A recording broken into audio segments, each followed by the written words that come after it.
हे सत्ययुग नाही मित्रांनो, हे कलियुग आहे.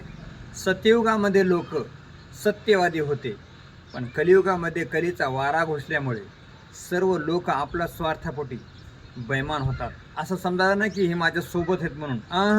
हे तुमच्या सोबत आहेत का? हे फक्त स्वार्थापोटी आहेत. आता सगळे गद्दार आहेत.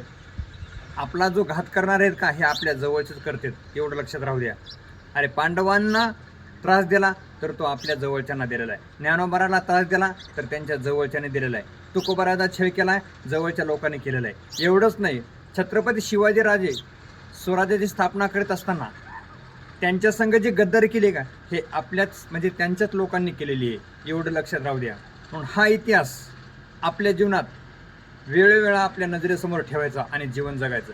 खरे गद्दार हे आपल्या जवळचे असतात, आपलीच बदनामी करणारे हे आपले असतात. म्हणून हमें तो अपनों ने लुटा, एक शेर आहे, हमें तो अपनों ने लुटा गैरों में कहा दम था, जहाँ मेरी खिस्ती डुबी थी वहाँ पाणी कम था. म्हणून तुकोबारा म्हणतात आपुली आपण करा सोडवण. स्वतःचा विचार करूनच जीवन जगायचं, कोणावर अवलंबून राहायचं नाही. हे सगळे स्वार्थी आहेत. रामकृष्ण हरी.